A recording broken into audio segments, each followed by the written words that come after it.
বহু শতাব্দী আগের কথা।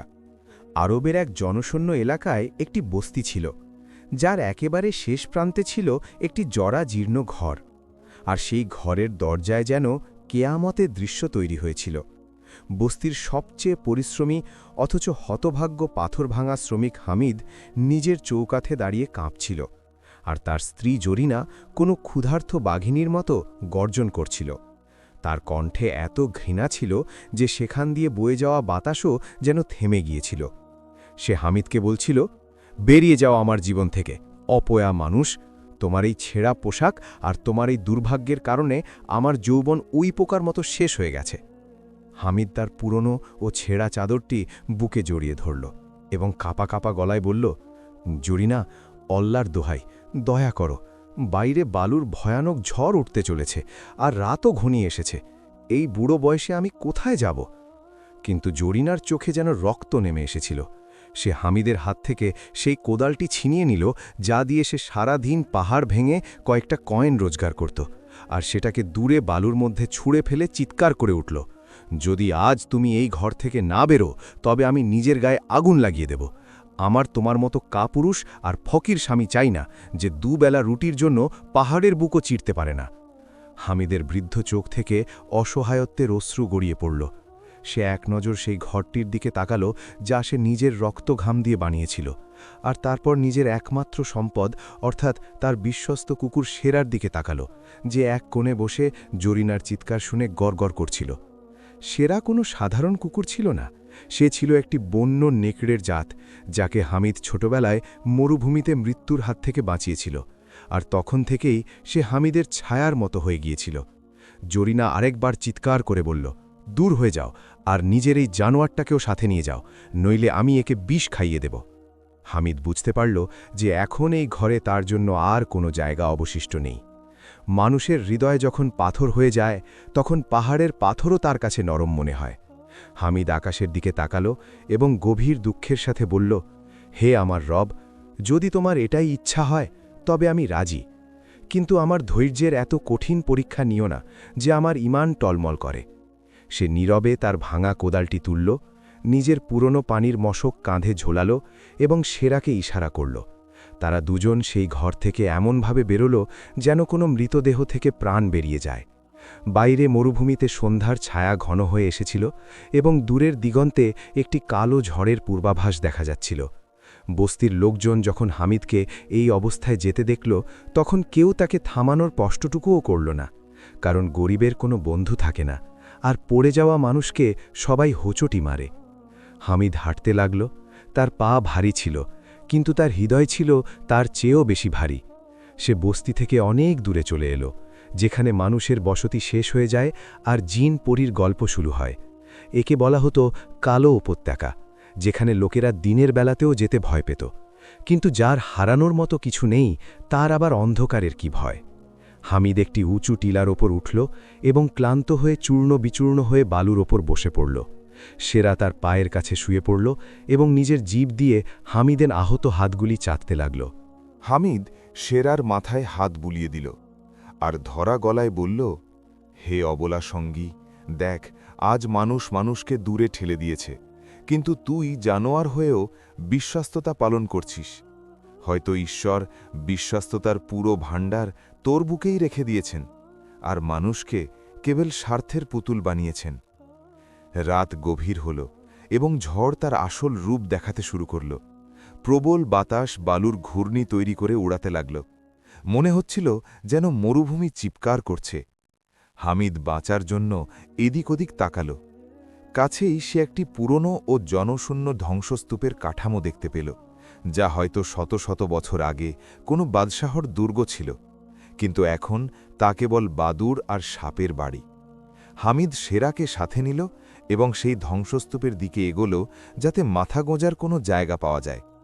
সে ভেতরে প্রবেশ করতেই সেখানে এক অদ্ভুত স্যাঁতসেঁতে ও মৃত্যুর গন্ধ ছড়িয়ে থাকতে দেখল। অন্ধকার এতই ঘন ছিল যে নিজের হাতও দেখা যাচ্ছিল না।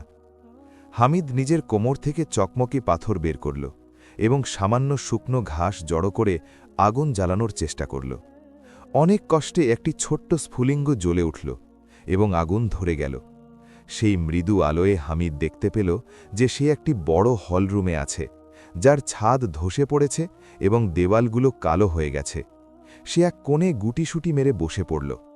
ক্ষুধা তার পেটে আগুন লাগিয়ে দিচ্ছিল, কিন্তু তার কাছে খাওয়ার মতো একটি দানাও ছিল না। সে তার মশক থেকে 2 ঢোক পানি খেল এবং সেরাকেও খাওয়াল। তারপর দেওয়ালে হেলান দিয়ে নিজের ভাগ্যের কথা ভেবে কাঁদতে লাগল। হঠাৎ সেরা উঠে দাঁড়াল এবং অন্ধকারের এক কোণের দিকে তাকিয়ে জোরে জোরে ঘেউ ঘেউ করতে লাগল। তার লোমগুলো খাড়া হয়ে গিয়েছিল এবং সে ভয়ঙ্করভাবে গড়গড় করছিল। হামিদ ঘাবড়ে গেল। সে ভাবল হয়তো কোনো বন্য প্রাণী অথবা কোনো জিন ভূতের ছায়া আছে।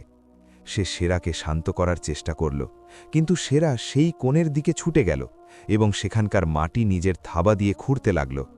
হামিদও ভয় পেতে পেতে মশাল নিয়ে সেখানে পৌঁছল। সে দেখল যে সেরা একটি পুরনো ও ভারী পাথরের স্ল্যাব সরানোর চেষ্টা করছে। হামিদ মনোযোগ দিয়ে দেখলে বুঝতে পারল যে সেই পাথরের নিচে কোনো গভীর গর্ত রয়েছে। সে ভাবল হয়তো এখানে পানির কোনো পুরনো উৎস আছে। যদি পানি পাওয়া যায় তবে অন্তত তৃষ্ণার ভয় তো কাটবে। সে তার কোদাল তুলল এবং পুরো শক্তি দিয়ে সেই পাথরের কিনারে আঘাত করল। পাথরটি পুরনো ছিল এবং ফাটল ধরেছিল। 2-3টে আঘাতের পরেই সেটি তার জায়গা থেকে নড়ে গেল। হামিদ ও সেরা মিলে জোর লাগালো এবং পাথরটিকে একপাশে ঠেলে দিল। নিচে একটি সরু সিঁড়ি নেমে গেছে, যা মাটির পেটে প্রবেশ করছে। সেখান থেকে এক অদ্ভুত ধরনের বাতাস আসছিল, যা ঠান্ডাও ছিল আবার ভীতিকর। হামিদের বুক জোরে জোরে কাঁপতে লাগল। তার কি নিচে যাওয়া উচিত নাকি উচিত নয়? কিন্তু সেরা বিনা ভয়ে সিঁড়ি দিয়ে নিচে নেমে গেল। এখন হামিদের কাছে আর কোনো উপায় ছিল না। সেও আল্লাহর নাম নিয়ে নিচে নামল। সিঁড়ি শেষ হতেই তারা একটি ছোট্ট ঘরে পৌঁছল। সেখানকার দৃশ্য দেখে হামিদের পায়ের তলা থেকে মাটি সরে গেল। তার হাত থেকে মশালটি পড়তে পড়তে বেঁচে গেল। সামনে মাটিতে মানুষের হাড়ের একটি কঙ্কাল পড়েছিল, যা হয়তো 100 বছরের পুরনো হবে। সেই কঙ্কালটি নিজের বুকে একটি পুরনো চামড়া থলেও চেপে ধরে রেখেছিল, যেন মৃত্যু পর্যন্ত সে ওটাকে ছাড়তে চায়নি। হামিদ কাঁপতে কাঁপতে সেই কঙ্কালের কাছে গেল। সে ভাবল, এটা কি কোনো পুরনো ডাকাত নাকি কোনো সওদাগর যে এখানে পথ হারিয়ে মারা গেছে। সেরা সেই থলেটার ঘ্রাণ নিল এবং পিছিয়ে গেল। হামিদ কাঁপা কাঁপা হাতে সেই থলেটি কঙ্কালের মুঠো থেকে ছাড়িয়ে নিল। থলেটিও অনেক ভারী ছিল। সে তার দড়িটি খুলল এবং সেটিকে উল্টো করল। পরের মুহূর্তেই সেই অন্ধকার ঘরে যেন সূর্য উদিত হল। থলে থেকে পড়ে যে জিনিসগুলো মাটিতে ছড়িয়ে পড়ল, সেগুলো কোনো সাধারণ পাথর ছিল না। সেগুলো ছিল লাল টকটকে রুবি আর চকচকে হীরা, যার আলোয় সেই জনশূন্য গুহাটি আলোকিত হয়ে উঠল। হামিদের চোখ ছানা বড়া হয়ে গেল। সে জীবনে কখনো এত সোনা ও জহরত একসাথে দেখেনি। এই সম্পদ এত বেশি ছিল যে তা দিয়ে পুরো শহর কিনে নেওয়া যেত। সে সেখানেই হাঁটু গেড়ে পড়ে গেল এবং তার শরীর কাঁপতে লাগল। সে আকাশের দিকে তাকালো এবং বিড়বিড় করে বলল, ইয়া আল্লাহ, এ কেমন পরীক্ষা! কিছুক্ষণ আগেই আমি এক মুঠো খাবারের জন্য মুখাপেক্ষী ছিলাম, আর এখন আমার পায়ের কাছে বাদশাহী পড়ে আছে। এটা কি সত্যি নাকি মরুভূমির কোনো মরীচিকা? কিন্তু যখন সে ঠান্ডা হীরাগুলো মুঠোয় ভরল, তখন তার বিশ্বাস হলো যে এটা কোনো স্বপ্ন নয়। কিন্তু তখনই তার মনে এক ভয়ের সৃষ্টি হলো। এই সম্পদ কারো না কারো প্রাণ নিয়ে এখানে পড়ে আছে। এটা কি আমার জন্য রহমত নাকি কোনো নতুন বিপদ? হামিদ সেই হীরাগুলো পুনরায় থলেতে ভরল এবং ভাবতে লাগল যে তার কি করা উচিত। যদি সে এটা নিয়ে বস্তিতে যায় তবে লোকেরা তাকে চোর ভাববে, আর যদি এখানে ফেলে যায় তবে সেটা বোকামি হবে। তখনই সে সেরার গড়গড় শব্দ শুনতে পেল। সেরা সিঁড়ির দিকে তাকিয়েছিল। হামিদও কান পাতল। সে বাইরে থেকে ঘোড়ার খুঁড়ে শব্দ শুনতে পাচ্ছিল। আরও কেউ ছিল যে এই ঝড়ে আশ্রয় নিতে সেই ধ্বংসস্তূপের দিকে আসছিল, অথবা হয়তো কেউ তার পিছু নিচ্ছিল। হামিদ তাড়াতাড়ি সেই থলেটি তার ছেঁড়া শার্টের ভিতর লুকালো এবং কোদাল হাতে নিল। ভয়ে তার গলা শুকিয়ে গিয়েছিল। এই সময় কে হতে পারে? তারা কি ডাকাত? হামিদ নিজের নিঃশ্বাস আটকে রাখল এবং সেরার মুখে নিজের হাত চেপে ধরল, যাতে তার একটি আওয়াজও বাইরে যেতে না পারে। ওপরে ধ্বংসস্তূপের হলরুমে ভারী পায়ের শব্দ প্রতিধ্বনিত হতে লাগল, যেন অনেক লোক ভেতরে প্রবেশ করেছে। তাদের সাথে ঘোড়ার ডাকেরও শব্দ ছিল। একটি ভারী ও গম্ভীর কণ্ঠস্বর প্রতিধ্বনিত হল, কেউ কি আছো এখানে? দেখো, আগুনের ছাই এখনো গরম। কেউ এখানেই আশেপাশে লুকিয়ে আছে। এ কথা শুনতেই হামিদের হৃদয় যেন হাতুড়ির মতো বুকে আঘাত করতে লাগল। সে নিশ্চিত হল যে এরা মরুভূমির সেই ভয়ঙ্কর ডাকাত, যারা মুসাফিরদের লুট করে মেরে ফেলে এবং যাদের নাম শুনলেই বড় বড় কাফেলা তাদের পথ বদলে নেয়। যদি সে ধরা পড়ে তবে সেই মহামূল্যবান জহরত তো যাবেই, তার জানও বাঁচবে না। ওপর থেকে পায়ের শব্দগুলো সেই গোপন সিঁড়ির দিকে এগোতে লাগল, যেখান থেকে পাথরটি সরানো হয়েছিল। হামিদ চারদিকে চোখ বোলালো। সেই ছোট্ট ঘরে লোকানোর কোনো জায়গা ছিল না, শুধু সেই অন্ধকার সুড়ঙ্গটি ছাড়া, যা অন্যদিকে চলে গেছে। কিন্তু সেই সুড়ঙ্গটি এতই সরু ছিল যে হয়তো ওতেই দম বন্ধ হয়ে যাবে। কিন্তু মৃত্যু সামনে দাঁড়িয়েছিল এবং সিদ্ধান্ত নেওয়ার জন্য কোনো সময় ছিল না। হামিদ সেরাকে ইশারা করল এবং নিজেকে সেই সরু সুড়ঙ্গে ঠেলে দিল। সুড়ঙ্গের দেওয়াল থেকে ধারালো পাথর বেরিয়েছিল, যা তার শরীরকে ছিলে দিচ্ছিল, কিন্তু সে হামাগুড়ি দিয়ে চলতে লাগল। সেরাও তার পিছু পিছু ঘষ্টে ঘষ্টে আসছিল। তারা কিছু দূর যেতেই পেছন থেকে কোলাহল শোনা গেল। আরে, এখানে দেখো, এই পাথরটা সরানো, নিচে ভাণ্ডার ঘর আছে, নিশ্চয়ই সে এখানেই লুকিয়ে আছে। হামিদ নিজের গতি বাড়িয়ে দিল। শ্বাস নেওয়া কঠিন হয়ে যাচ্ছিল এবং শ্বাসরোধ হয়ে তার দম ফুরিয়ে আসছিল, কিন্তু বেঁচে থাকার ইচ্ছা তাকে সামনের দিকে ঠেলতে লাগল। সুড়ঙ্গের পথটি ছিল আঁকা বাঁকা ও দীর্ঘ, মনে হচ্ছিল যেন সে মাটির নাড়ির ভেতর দিয়ে সফর করছে। বেশ কিছুক্ষণ হামাগুড়ি দেওয়ার পর সে সামনে হালকা বাতাস অনুভব করল এবং রাতের মৃদু আলো দেখতে পেল। সেটা ছিল সুড়ঙ্গের অপর প্রান্ত, যা ধ্বংসস্তূপের পেছনে একটি খাদে গিয়ে খুলত। হামিদ ও সেরা বাইরে বের হল এবং গভীর খাদে পড়ে গড়াতে গড়াতে নিচে নেমে গেল। তাদের কাপড় ছিঁড়ে টুকরো টুকরো হয়ে গিয়েছিল এবং শরীরে আঁচড়ের দাগ ছিল, কিন্তু তারা স্বাধীন ছিল। ওপরে ধ্বংসস্তূপ থেকে ডাকাতদের চিৎকারের শব্দ আসছিল। হয়তো তারা সেই খালি সিন্দুক আর কঙ্কালটা পেয়ে গিয়েছিল, কিন্তু শিকার তাদের হাত ফসকে বেরিয়ে গিয়েছিল। হামিদ এক মুহূর্ত নষ্ট না করে, ঝড়ের পোড়োয়া না করে মরুভূমির অন্ধকারের মধ্যে দৌড়াতে শুরু করল। সেরাও তার সাথে সাথে দৌড়াচ্ছিল, যেন সে তাকে পথ দেখাচ্ছে। তারা সারা রাত দৌড়াতে থাকল। অবশেষে সকালের সূর্য উদিত হল। ঝড় থেমে গিয়েছিল এবং তাদের সামনে ছিল বালুর এক নতুন সমুদ্র। হামিদ ক্লান্ত হয়ে একেবারে চূর্ণ বিচূর্ণ হয়ে গিয়েছিল, কিন্তু তার কোমরে বাঁধা সেই থলেটি তাকে এক অদ্ভুত শক্তি দিচ্ছিল। সে বুঝতে পারছিল যে সে আর সেই হামিদ নেই যাকে গতকাল সন্ধ্যায় ঘর থেকে বের করে দেওয়া হয়েছিল।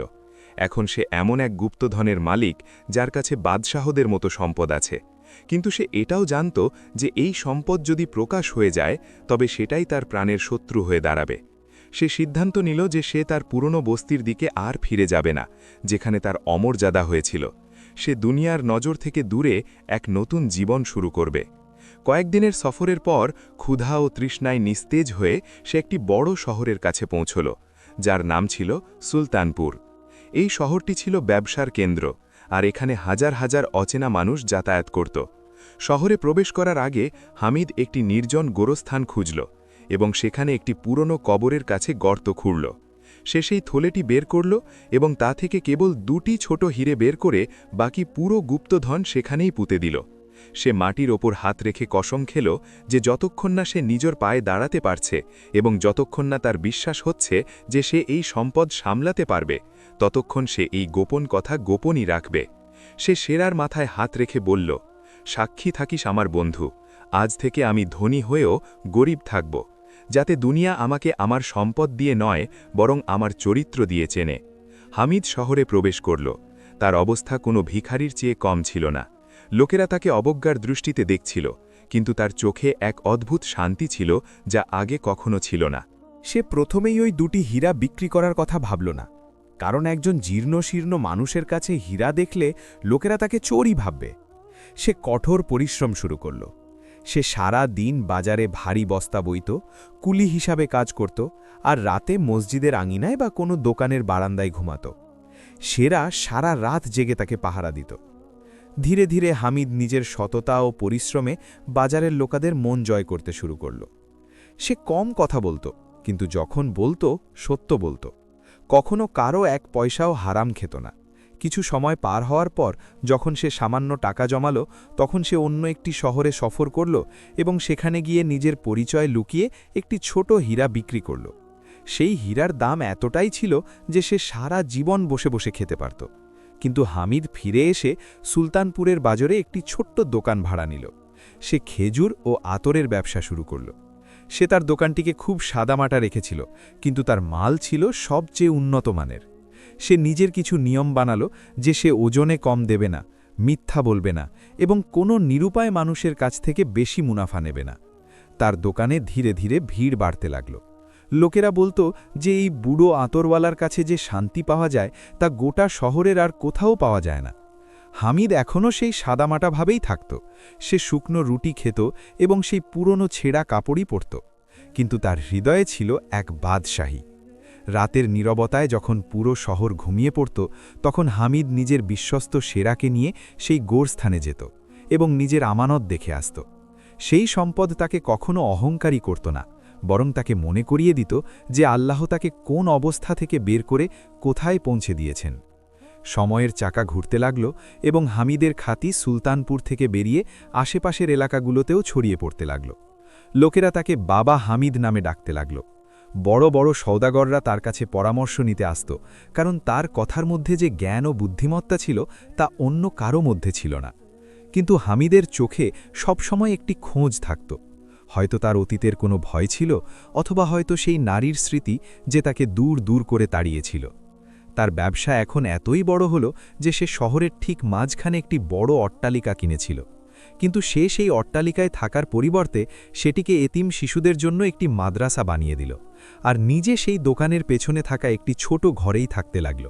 সেরা এখন বুড়ো হয়ে গিয়েছিল, কিন্তু তার বিশ্বস্ততায় কোনো কমতি আসেনি। সে এখনও দোকানের দরজায় বসে আসা যাওয়ার লোকেদের দিকে এক দৃষ্টে তাকিয়ে থাকত, যেন সে চিনতে চাইছে কে বন্ধু আর কে শত্রু। একদিন শহরে ঢোল পেটানো হলো যে প্রধানমন্ত্রী শহর পরিদর্শনে আসছেন এবং তিনি শহরের সবচেয়ে সৎ ব্যবসায়ীকে রাজকীয় পোশাক দিয়ে সম্মানিত করবেন। পুরো বাজারে শোরগোল পড়ে গেল। প্রত্যেক দোকানদার নিজের দোকান সাজাতে লাগল এবং নিজের ভালো মানুষের ভান দেখাতে লাগল। কিন্তু হামিদ নিজের দোকানে ঠিক সেভাবেই বসে রইল যেভাবে সে সাধারণ দিনগুলোতে বসত। তার চেহারায় না ছিল কোনো আনন্দ, না ছিল কোনো উৎসাহ। তার বিশ্বাস ছিল যে পুরস্কার মানুষের কাছ থেকে নয়, বরং আল্লাহর কাছ থেকে চাওয়া উচিত। যখন উজিরের কাফেলা বাজার দিয়ে পার হচ্ছিল, তখন তার নজর হামিদের সেই সাদামাটা দোকানটির ওপর পড়ল, যেখানে অনেক ভিড় ছিল। উজির ঘোড়া থামালেন এবং জিজ্ঞেস করলেন, উনি কে, যার দোকানে এত ভিড়? লোকেরা জানালো যে ইনি হলেন বাবা হামিদ, এই বাজারের সবচেয়ে সৎ মানুষ। উজির হামিদকে ডাকলেন এবং জিজ্ঞেস করলেন, বড় মিয়া, শুনেছি আপনি কখনো মিথ্যা বলেন না। হামিদ চোখ নামিয়ে বলল, মিথ্যা বলে যে মুনাফা অর্জন করা হয় তা সেই আগুনের মতো যা ঘরকে নয় বরং শান্তিকে পুড়িয়ে দেয়। উজির এই উত্তরে এতই প্রভাবিত হলেন যে তিনি হামিদকে রাজপ্রাসাদে দাওয়াত দিলেন। এই খবর জঙ্গলের আগুনের মতো ছড়িয়ে পড়ল যে একজন সাধারণ আতর বিক্রেতা এখন রাজকীয় মেহমান হয়ে গেছে। কিন্তু হামিদ জানত যে মানুষ যত উঁচুতে ওঠে তার পড়ে যাওয়ার ভয়ও তত বেশি থাকে। তার ভয় ছিল যে তার এই খ্যাকেই যেন সেই মানুষটার কাছে পৌঁছে না যায় যার কাছ থেকে সে পালিয়ে এসেছিল। আর ঠিক সেটাই হলো যার ভয় ছিল। দূরে সেই পুরনো বস্তিতে, যেখানে দুর্ভিক্ষ দেখা দিয়েছিল এবং লোকেরা এক মুঠো খাবারের জন্য হাহাকার করছিল, সেখানে একজন নারী এবং তার দ্বিতীয় স্বামী চরম অপমানের জীবনযাপন করছিল। এ হলো সেই জরিনা যে হামিদকে ঘর থেকে বের করে দিয়েছিল। তার নতুন স্বামী ছিল একজন জুয়ারি এবং মাতাল, যে জরিনার গয়না এবং ঘর সব কিছু জুয়ায় হেরে গিয়েছিল। এখন তারা দুজনেই ভিক্ষা করতে বাধ্য ছিল।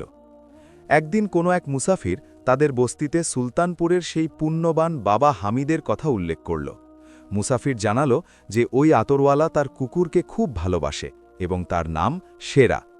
এটা শুনতেই জরিনার কান খাড়া হয়ে গেল। সেরা এবং হামিদ, এটা কাকতলীয় হতে পারে না। তার মনে লোভের এক নতুন ঝড় উঠল। সে ভাবল, যদি সে সত্যিই আমার হামিদ হয় তবে তার উপর আমার অধিকার আছে। আমি তার স্ত্রী, তার সম্পদে আমারও ভাগ আছে।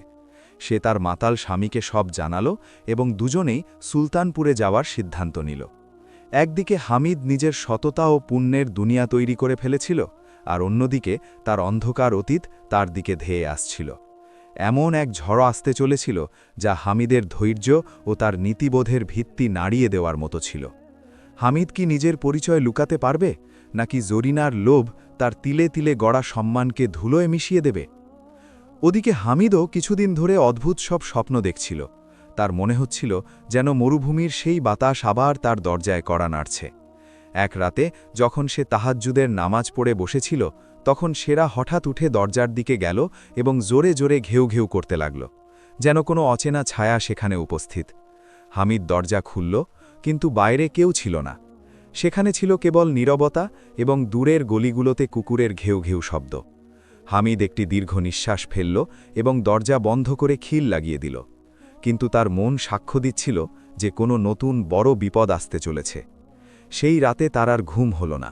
সে বারবার এপাশ ওপাশ করতে লাগল, আর সেরাও সারা রাত তার বিছানার পাশে বসে দরজার দিকে এক দৃষ্টে তাকিয়ে রইল, যেন সে কোনো অদৃশ্য শত্রুর পায়ের শব্দ শুনছে। সকাল হলে হামিদ নিয়ম অনুযায়ী ফজরের নামাজ আদায় করল এবং দোকানের দিকে বেরিয়ে পড়ল। কিন্তু আজ তার পায়ে আগের মতো সেই চটপটে ভাবটি ছিল না। তার মনে বারবার সেই একই চিন্তা আসছিল যে আমার অতীত কি আমার পিছু নিয়ে এই পর্যন্ত চলে এসেছে। ওদিকে শহরের মূল প্রবেশদ্বার দিয়ে ধুলোয় মাখা দুজন মুসাফির প্রবেশ করল।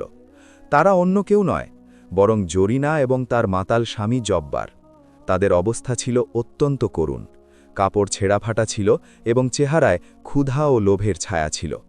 সুলতানপুরের জাঁকজমক দেখে তাদের চোখ ছানা বড়া হয়ে গেল।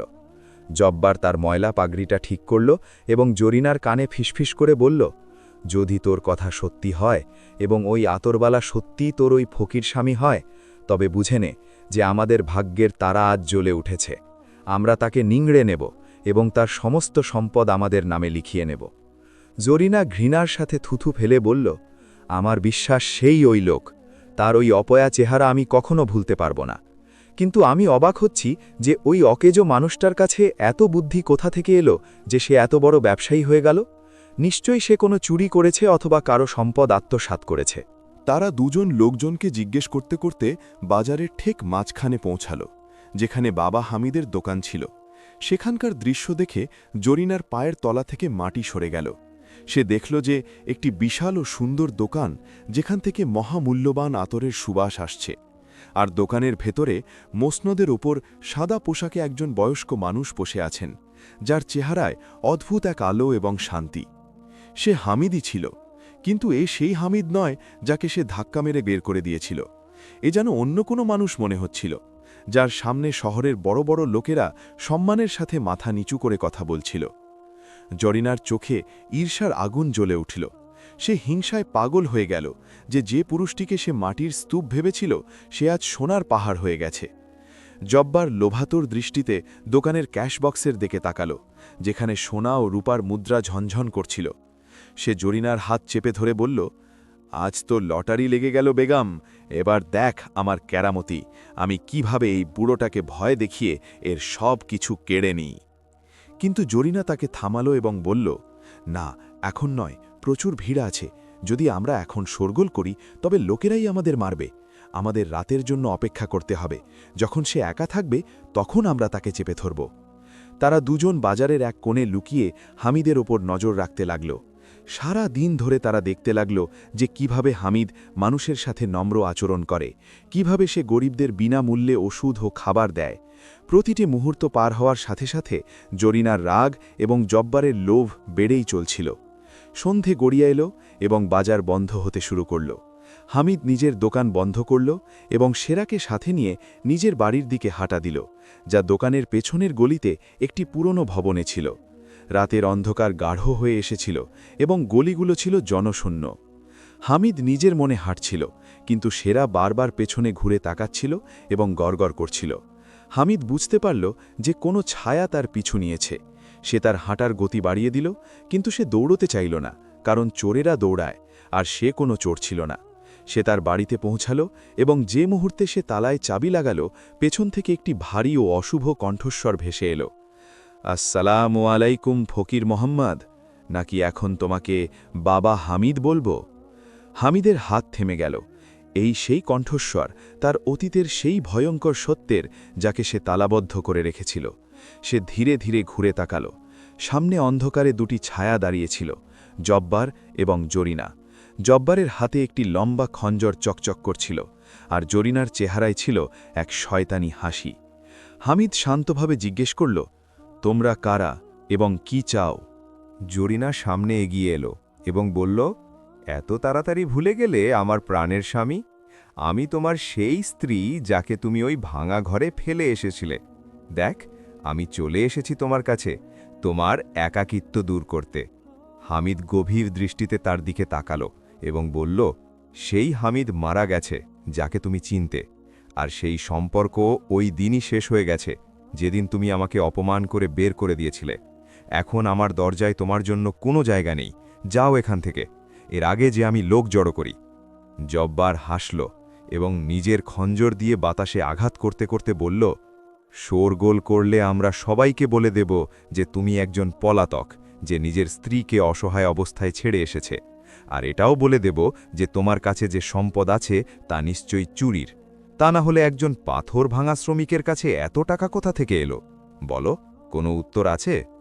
একথা শুনে হামিদের কপালে ঘাম দেখা দিল। সে নিজের সম্মানের জন্য নয়, বরং ওই রহস্যের চিন্তায় চিন্তিত হল যা গোরস্থানে পোতা আছে। যদি শোরগোল হয় তবে কথা কাজী পর্যন্ত পৌঁছবে এবং তারপর তদন্ত হবে, আর তার গুপ্তধন বিপদে পড়ে যাবে। সে ঠান্ডা মাথায় কাজ করল এবং বলল, ঠিক আছে, যদি তোমরা কথা বলতে চাও তবে ভেতরে এসো, এখানে তামাশা করো না। হামিদ দরজা খুলল এবং তারা দুজন কোনো ক্ষুধার্ত নেকড়ের মতো ভেতরে প্রবেশ করল। ঘরের ভেতর সাধারণ জিনিসপত্র ছিল, তবে সেখানে শান্তি ছিল।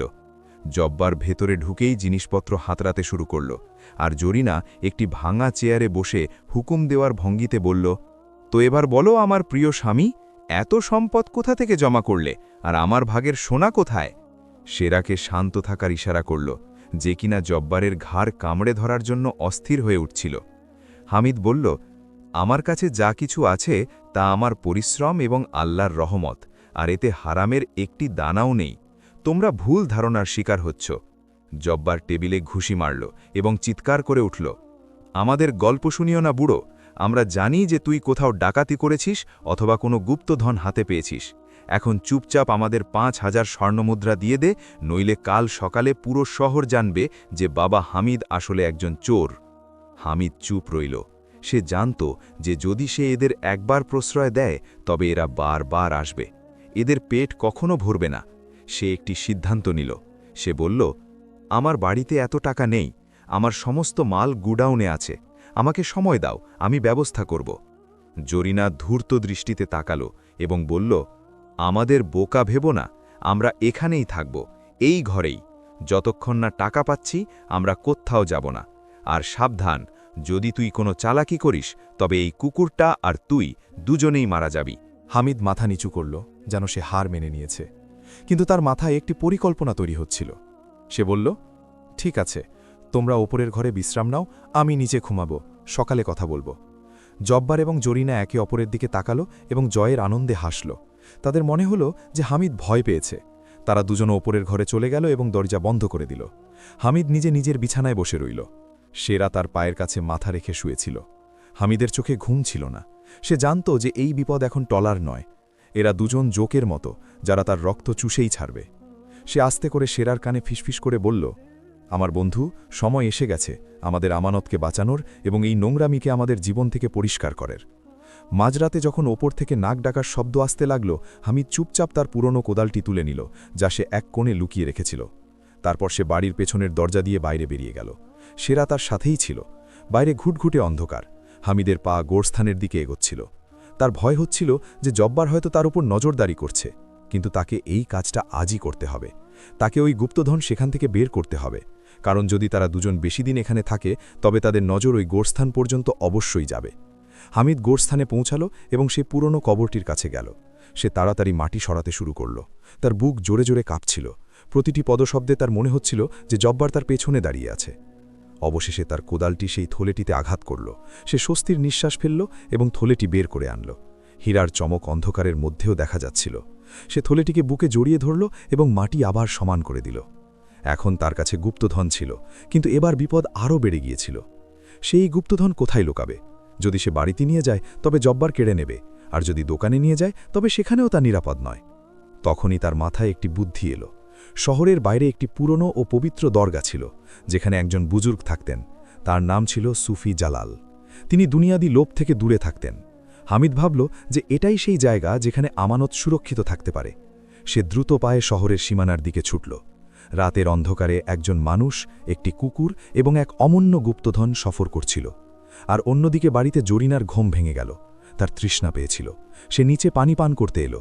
তখন দেখল যে হামিদের বিছানা খালি এবং পেছনের দরজা খোলা। তার সন্দেহ হল। সে চিৎকার করে জব্বারকে জাগাল, ওঠ গর্ধব, ওই বুড়ো পালিয়েছে, আর নিশ্চয়ই সে তার সম্পদ গুটিয়ে নিতে গেছে। জব্বার থরমর করে উঠল এবং খঞ্জর নিয়ে ছুটল। তারা দুজন হামিদের পায়ের ছাপ খুঁজতে খুঁজতে বাইরে বেরোল। বালুর ওপর হামিদ এবং শেরার পায়ের ছাপ স্পষ্টভাবে দেখা যাচ্ছিল, যা গোরস্থানের দিকে যাচ্ছিল। জব্বার একটি শয়তানি হাসি হাসল এবং বলল, আজ তো হাতে নাতে ধরা পড়বে, চলো আজ রাতের খেলা শেষ করি। তারা দুজন শিকারীর মতো হামিদের পেছনে দৌড়াতে শুরু করল। ওদিকে হামিদ দরগার কাছাকাছি পৌঁছে গিয়েছিল, কিন্তু তখনই শেরা থেমে গেল এবং সে পেছনে ঘুরে ভয়ঙ্কর এক গর্জন করে উঠল।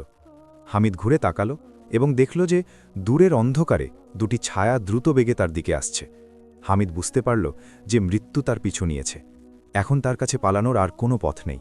সামনে দরগার বন্ধ দরজা ছিল, আর পেছনে মৃত্যু দাঁড়িয়েছিল।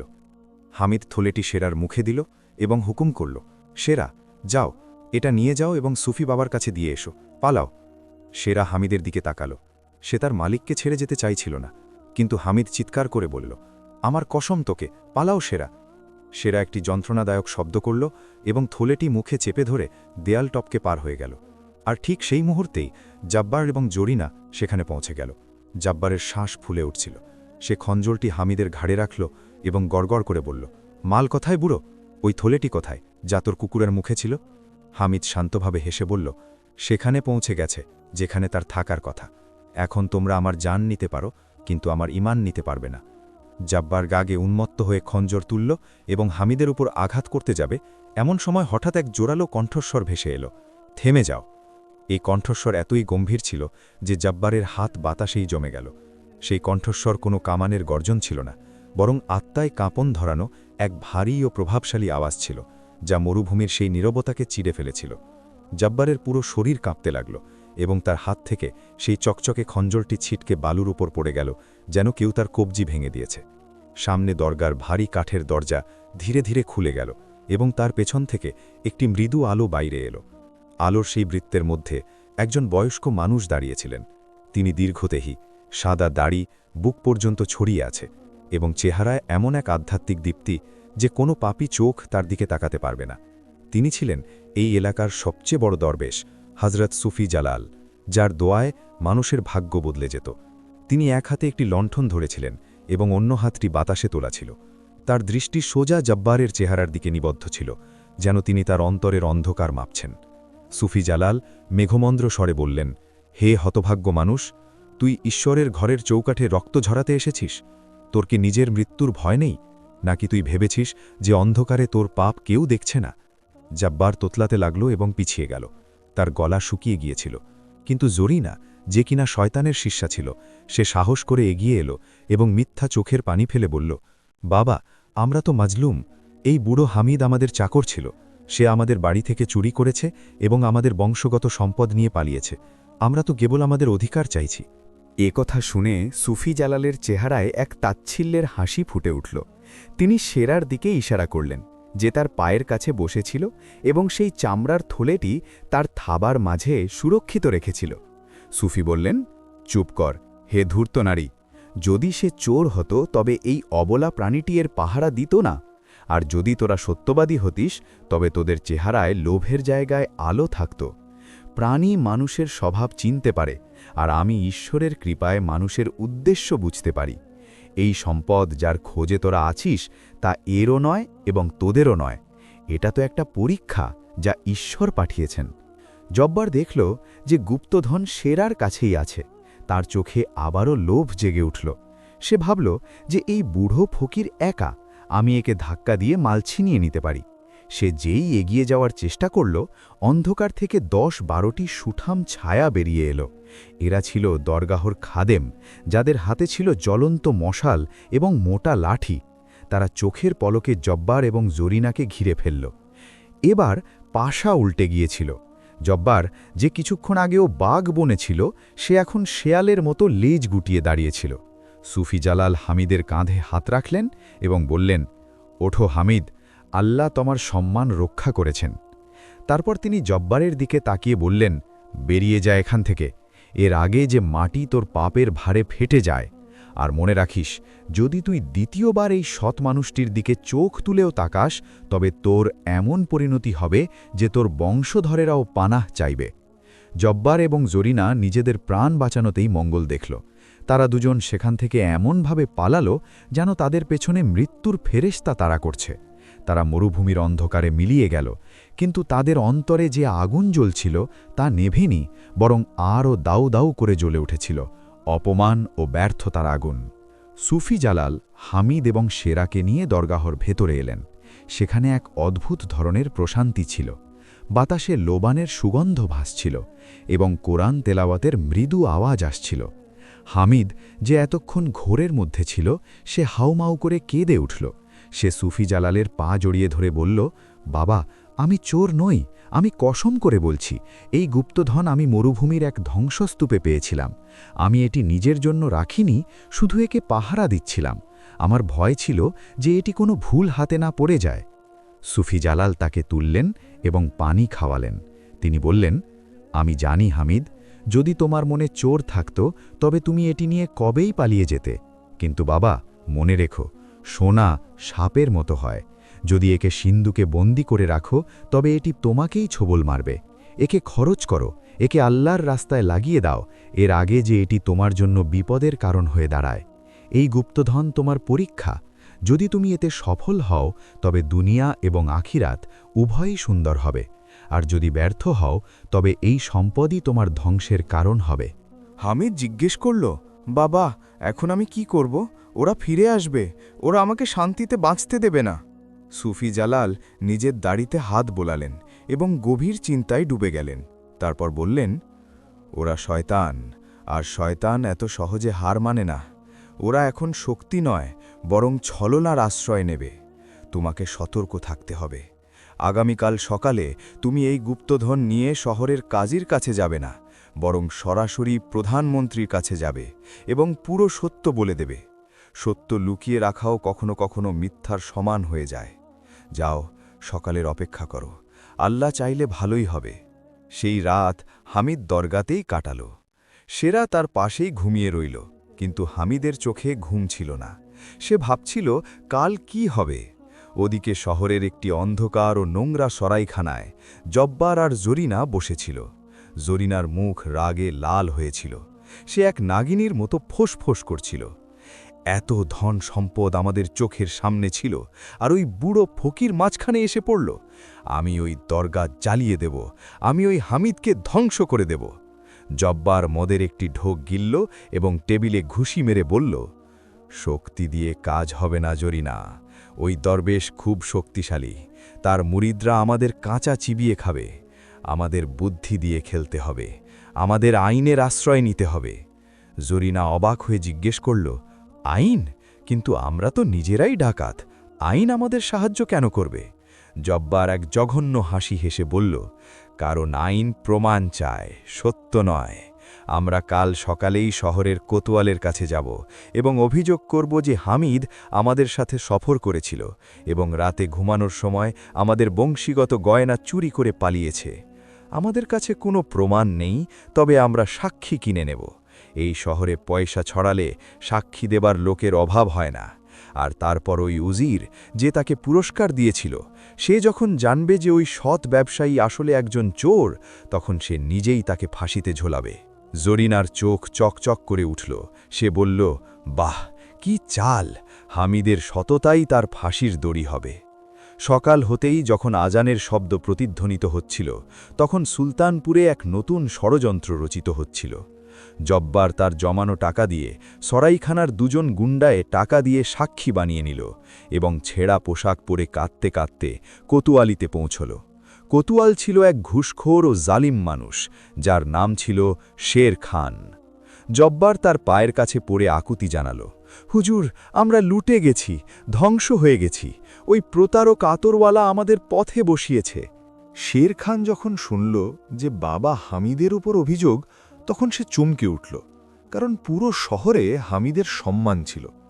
কিন্তু যখন জব্বার জানালো যে চুরি হওয়া সম্পদের মধ্যে হিরে এবং জহরত রয়েছে, তখন শের খানের লোভী চোখ চকচক করে উঠল। সে ভাবল, যদি মাল উদ্ধার হয় তবে অর্ধেক তো আমারই হবে। সে তৎক্ষণাৎ তার সেপাইদের নির্দেশ দিল, যাও ওই আতরওয়ালাকে গ্রেপ্তার করে নিয়ে এসো এবং তার বাড়িতে তল্লাশি চালাও। ওদিকে হামিদ খুব সকালে সুফি জালালের দোয়া নিয়ে দারগাহ থেকে বেরিয়েছিল। তার কাঁধে সেই থলেটি ছিল এবং সাথে ছিল সেরা। সে সোজা রাজপ্রাসাদের দিকে যাচ্ছিল, যাতে উজিরের সাথে দেখা করে আমানত তার হাতে তুলে দিতে পারে। কিন্তু সে সবে বাজারের চৌমাথায় পৌঁছেছিল, এমন সময় সেপাইরা তাকে ঘিরে ফেলল। বাজারের লোকেরা জড়ো হয়ে গেল। সবাই অবাক, শহরের সবচেয়ে পুণ্যবান মানুষকে সেপাইরা কেন ধরে নিয়ে যাচ্ছে। এক সেপাই হামিদকে ধাক্কা দিয়ে বলল, চলো ভণ্ড বাবা, তোমার আসল রূপ বেরিয়ে গেছে, কোতোয়াল সাহেব ডাকছেন। হামিদ কোনো প্রতিবাদ করল না। সে নীরবে নিজের মাথা নিচু করে নিল। সে জানত যে এটি সেই পরীক্ষারই একটি অংশ, যার কথা সুফি জালাল বলেছিলেন। সেরা সেপাইদের উপর গড়গড় করে উঠল, কিন্তু হামিদ তাকে থামিয়ে দিয়ে বলল, শান্ত থাকো সেরা, সময়ের আগে কথা বলা বোকামি। হামিদকে হাতকড়া পরিয়ে কোতোয়ালিতে নিয়ে যাওয়া হলো। সেখানে জব্বার ও জরিনা আগে থেকেই উপস্থিত ছিল। হামিদকে দেখেই জরিনা কান্নার নাটক শুরু করে দিল। ওরে আমার মাল ফেরত দে জালেম, আমরা তোর কি ক্ষতি করেছিলাম? কোতোয়াল শের খান হামিদের দিকে রাগী চোখে তাকিয়ে জিজ্ঞেস করল, বড় মিয়া, এই লোকেরা বলছে যে তুমি এদের গয়না চুরি করেছ, এটা কি সত্যি? হামিদ চোখ তুলে শের খানের চোখের দিকে তাকিয়ে বলল, সত্য তা নয় যা দেখা যাচ্ছে কোতোয়াল সাহেব, আর মিথ্যা তা নয় যা শোরগোল করছে। এই লোকেরা আমার অতীতের সেই ছায়া, যারা আমাকে অন্ধকারে টেনে নিতে চায়। আমি চুরি করিনি, বরং এই গুপ্তধন আমি পেয়েছি এবং আমি এটি প্রধানমন্ত্রীর হাতে তুলে দিতে যাচ্ছিলাম। শের খান অট্টহাসি হেসে বলল, উজিরের হাতে নাকি নিজের সিন্ধুকে, তা তো সময়ই বলবে। আপাতত ওই থলেটি টেবিলে রাখো। হামিদ থলেটি টেবিলে রাখল। শের খান যেই সেটি খুলল এবং হীরার চমক দেখল, তখন পুরো ঘর আলোকিত হয়ে গেল। সেখানে উপস্থিত প্রতিটি মানুষের শ্বাস আটকে গেল। এত সম্পদ হয়তো বাদশাহের কোষাগারেও নেই। শের খানের ঈমান টলমল করে উঠল।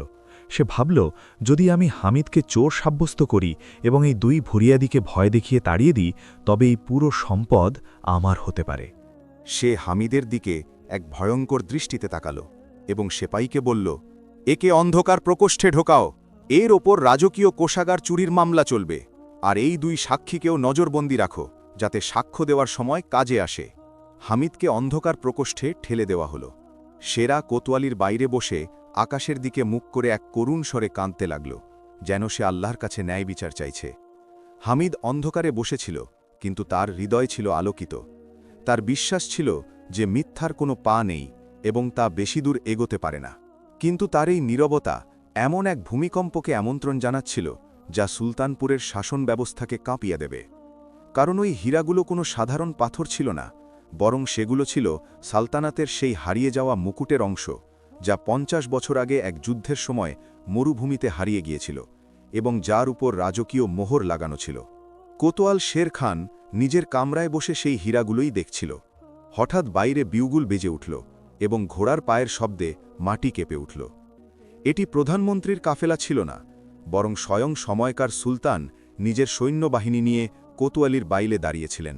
হজরত সুফি জালাল নিজের প্রতিশ্রুতি পালন করেছিলেন এবং সুলতান পর্যন্ত এই খবর পৌঁছে দিয়েছিলেন যে তার হারিয়ে যাওয়া গুপ্তধন পাওয়া গেছে এবং একজন নিরপরাধ ফকিরকে ফাঁসানো হচ্ছে। শের খানের হাত থেকে হীরাগুলো পড়ে গেল। তার চেহারা হলুদের মতো ফ্যাকাশে হয়ে গেল। সুলতান রাগে গিজগিজ করতে করতে ভেতরে ঢুকলেন। তার সাথে সুফি জালালও ছিলেন। সুলতান টেবিলে পড়ে থাকা রাজকীয় হীরাগুলো দেখলেন এবং তারপর শের খানকে এত জোরে এক চড় মারলেন, যার প্রতিধ্বনিতে পুরো কোতোয়ালি কেঁপে উঠল। নির্দেশ এল, তৎক্ষণাৎ যেন দরবার বসানো হয়। পরের মুহূর্তেই দৃশ্যপট বদলে গেল। হামিদকে শৃঙ্খলমুক্ত করে সুলতানের সামনে পেশ করা হল। অন্যদিকে জব্বার এবং জরিনাও হাঁটু গেড়ে বসে কাঁপছিল এবং কোতোয়াল শের খানকে দড়ি দিয়ে বাঁধা হয়েছিল। সুলতান হামিদের দিকে গভীরভাবে তাকিয়ে জিজ্ঞেস করলেন, হে বয়োজ্যেষ্ঠ, এটি কি সত্যি যে তুমি এই গুপ্তধন চুরি করেছ? হামিদ তার সাদা দাড়িতে হাত বুলিয়ে অত্যন্ত প্রশান্ত স্বরে বলল, বাদশাহ সালামাত, যদি আমাকে চুরি করতে হতো তবে আমি এটি নিয়ে অন্য কোনো দেশে পালিয়ে যেতাম। আমি তো এটি আপনার কাছেই পৌঁছে দিতে আসছিলাম। এমন সময়ে লোভের নেকড়েরা আমাকে ঘিরে ফেলল। সুলতান জব্বারের দিকে তাকালেন এবং কড়া গলায় জিজ্ঞেস করলেন, এই গুপ্তধন কি তোমাদের, যেমনটা তোমরা দাবি করছ? জব্বার লোভে অন্ধ হয়ে মিথ্যা বলল, জি হুজুর, এটি আমাদের বাপ দাদার কামাই। হামিদ আমাদের সোনা চুরি করেছে। সুলতান মুচকি হেসে উজিরকে বললেন, সিন্দুকটি খুলুন। উজির যখন থলেটি উপুর করলেন তখন সেখান থেকে সোনার মুদ্রা নয় বরং টকটকে লাল রুবি এবং হীরা বেরিয়ে এলো, যার ওপর রাজকীয় সিলমোহর ছিল। সুলতান গর্জন করে উঠলেন, ওরে গর্ধব, মিথ্যাবাদী! এটি রাজকীয় কোষাগারের সম্পদ, তোর বাপদাদার নয়। তোর মিথ্যা ধরা পড়ে গেছে। জরিনা এবং জব্বারের চিৎকার বেরিয়ে এলো। তারা ক্ষমার ভিক মাংতে লাগল। সুলতান নির্দেশ দিলেন, এই দুই প্রতারক এবং এই নিমক হারাম কোতোয়ালকে অন্ধকার কারাগারে নিক্ষেপ করা হোক এবং এদের সমস্ত সম্পত্তি বাজেয়াপ্ত করে গরিবদের মাঝে বিলিয়ে দেওয়া হোক। সেপাহীরা তাদের হিঁচড়ে নিয়ে গেল। তাদের লোভই তাদের কবর হয়ে দাঁড়াল। এখন দরবারে শুধু হামিদ এবং সুলতানই অবশিষ্ট ছিলেন। সুলতান নিজের সিংহাসন থেকে নিচে নামলেন এবং হামিদকে বুকে জড়িয়ে ধরলেন। সুলতান বললেন, বাবা হামিদ, আপনি আমাদের সালতানাতের সম্মান বাঁচিয়েছেন। চান কি চাইবেন? আপনি চাইলে আমি আপনাকে অর্ধেক রাজ্যের উজির বানিয়ে দেব অথবা সোনা দিয়ে ওজন করে দেব। হামিদ মুচকি হেসে তার কুকুর শেরার মাথায় হাত রাখল এবং বলল, বাদশাহ সালামাত, সম্পদের ক্ষুধা কখনো মেটে না। আমার ক্ষমতা চাই না, সোনাও চাই না। আমার শুধু সেই পুরনো শান্তিটুকু চাই, আর আমার এতিম শিশুদের জন্য ছাদ চাই, যাতে আমি আমার বাকি জীবন আমার রবের স্মরণে কাটাতে পারি। সুলতানের চোখে জল এসে গেল। তিনি হামিদকে আমিনে সালতানাত অর্থাৎ সালতানাতের সবচেয়ে বিশ্বস্ত পাহারাদারের খেতাবে ভূষিত করলেন এবং ঘোষণা করলেন যে যতদিন সুলতানপুর টিকে থাকবে বাবা হামিদের নাম সততার দৃষ্টান্ত হয়ে বেঁচে থাকবে। হামিদ তার বিশ্বস্ত সেরা ও নিজের সেই ছোট্ট দুনিয়ায় ফিরে এলো। কিন্তু এখন আর সে একা ছিল না, পুরো শহরটাই ছিল তার পরিবার। আর ওই নারী জরিনা, যে একদিন তাকে ফকির ভেবে ছেড়ে গিয়েছিল, সে জেলের গড়াদের পেছনে বসে অনুশোচনা করছিল যে সে হীরা ছেড়ে পাথর বেছে নিয়েছিল। হামিদ যখনই নামাজের জন্য হাত তুলত তখন তার অন্তর থেকে এই আওয়াজই আসত যে নিঃসন্দেহে সম্মান ও জীবন দানকারী একমাত্র আল্লাহ, এবং মানুষের সবচেয়ে বড় সম্পদ হল তার পরিষ্কার অন্তর। প্রিয় পাঠক, এই গল্পটি শেষ হল, কিন্তু এর শিক্ষা চিরকাল বেঁচে থাকবে। লোভ হল সেই আগুন যা মানুষের সম্মান ও শান্তিকে ছাই করে দেয়। জরিনা ও জব্বার তাদের লোভের কারণেই কারাগারে গিয়ে শেষ হল। অন্যদিকে সততা হল সেই পথ যা কাঁটাযুক্ত হতে পারে ঠিকই, কিন্তু এর গন্তব্য সর্বদা বাদশাহী এনে দেয়। রক্তের সম্পর্ক হয়তো স্বার্থের খাতিরে সঙ্গ ছেড়ে দিতে পারে, আপনজনেরা প্রতারণা করতে পারে, কিন্তু সত্যিকারের বিশ্বস্ততা জাত বা ভাষার মুখাপেক্ষী নয়। সেরা একটি কুকুর হয়েও যে বিশ্বস্ততা দেখালো তা অনেক মানুষের পক্ষেও সম্ভব হয় না। মানুষকে আসল সম্পদ তার নিয়ত এবং চরিত্রই এনে দেয়, প্রতারণা বা ধোঁকাবাজি নয়। মনে রেখো, যে মানুষ সত্যের পথে থাকে, আল্লাহ নিজেই তার পাহারাদার হন।